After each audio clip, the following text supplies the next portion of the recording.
My name's Mike, and I am the owner of Southpaw RV Inspections and Services, and we're located in Southwest Washington area. So my business goes all the way up almost south of Seattle to the coast. And then I've covered most of Oregon. So I've gone down to Eugene, even south of Eugene, and over to Central Oregon. So I cover a pretty wide area. Uh, I'll travel up to hour and a half, 2 hours. And then after that, then it starts additional travel charge. And so as far as myself, I was in accounting for over 31 years, and it was kind of time to do something else. And so I thought, well, what happens if I retire? And I decided to do something else. And so what's interesting is that we were camping at our favorite camping location down kind of south of Eugene, Oregon, and I walked by and somebody had an NRVTA bumper sticker. And when I talked to them, they were actually inspectors. And so my brother was with me, who had just actually gotten laid off of his job. And so we started talking about it. We talked to them. And a bit later, he goes, I need to talk to you. He goes, I'm going back to Texas to do the tech course. I'm going to do 5 weeks.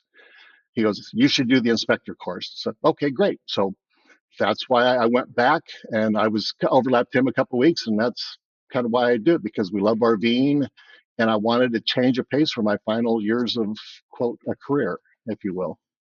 The difference between a dealership PDI and what I do, um, when a customer calls me, they're already wondering, or the dealership has said, we do a PDI.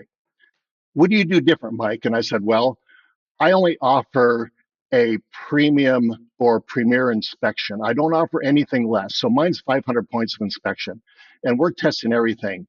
We're testing, obviously, the roof, all the outside, visually looking at the chassis, electrical, water, all the appliances, inside completely. And I have seen dealership PDIs, and it's a checkbox. Does the water turn on? Yes. Do they work it on city, or do they work it on the pump? We don't know, right? So it's just a checkbox they go down.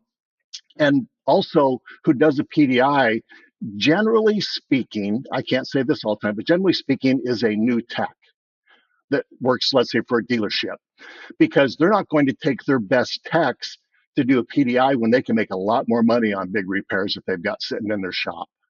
So, I have a fifth wheel currently, and we bought our fifth wheel. The guy that did the PDI also did the walkthrough for me. And we're walking through, and I open up the water heater, and I said, what's this button right here?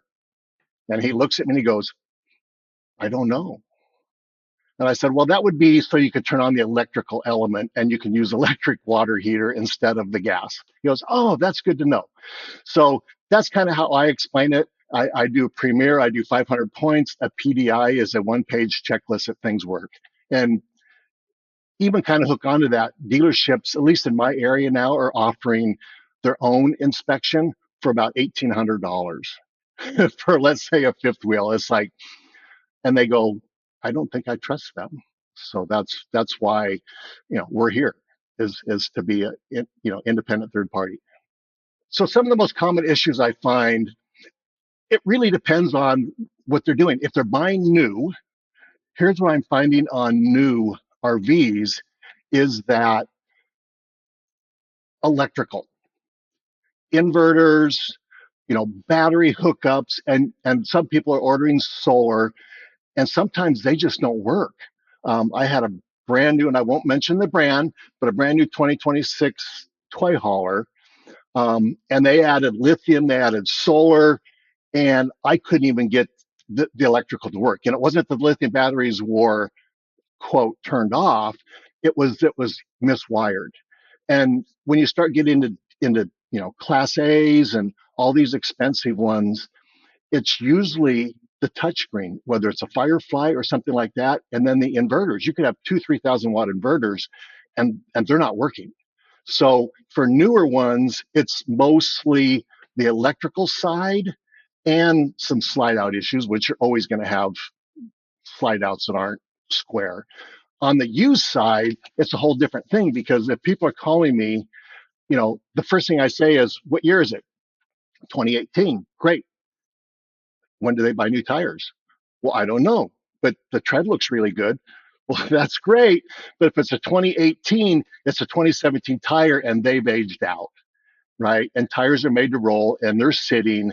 So the first question is, you think you have a good deal if you're getting a fifth wheel, you're going to put 4 or 5 new tires on it. If you're getting a Class A, you're looking at 8 to 10 grand in tires, depending on if you have just the dualies in the back or tag axle. And then on top of that, what I really try to explain in used ones is, and I'm kind of going a little bit away, but common issues I find is ask them about maintenance. What do they do? What do they do on the roof? Because when you start getting one, even a couple, 3 years old, if they haven't cleaned the roof at all or done any maintenance, you have areas of sealant are bad, and it just goes on and on. So that's really, it's kind of two sides of what I'm finding, new versus used.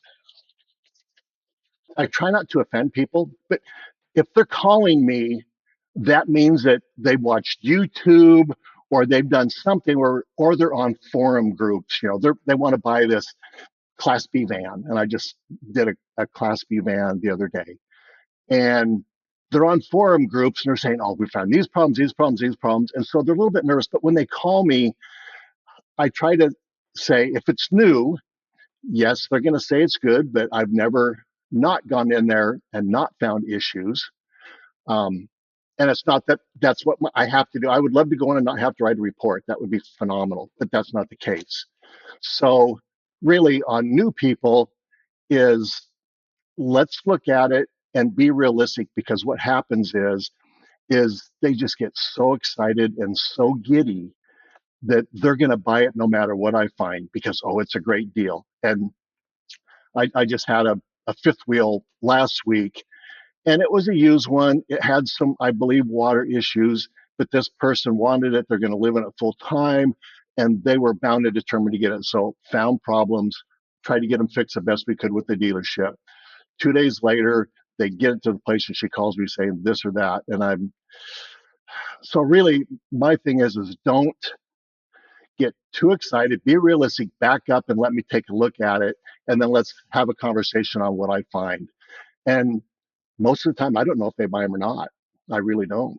So it's kind of interesting. So for my inspection reports, when I was at the NRVTA, they taught us home gauge, and I know in the inspector industry, there's a lot of different software that people use. I still use home gauge. A couple reasons for that. One, I was an accountant for 31 years, so and I managed a computer audit group. And so I understand software, and I know a lot of people have difficulties with home gauge. It's a little bit clunky, but I find it so good because it's so detailed. So I tell them two things. I said, number one, when you get my report, it's on my online portal. It's a PDF document and it's huge, hundreds of pages, but you're going to get all this information because, I only do premier level inspections. Data plates, all this information that you're going to have. What's great about it is you can create a request list to CRL. You click the button, you create a separate PDF document. It's got pictures. It has all my findings, whether it's life and safety, major, minor. And if you want to enter in my note comments, you can do that. That's your punch list that you give to the dealership. And they go, and that's a big selling point. And you have to make sure you do that, is to create the request list. And honestly, on other softwares that other inspectors use, I don't know how they do that. And I've looked at it a little bit, but I'm content with home gauge. So it's a create request list. And I said, here's another tip. You're going to send that to the dealership. They're going to say, oh yeah, we will get these fixed for you.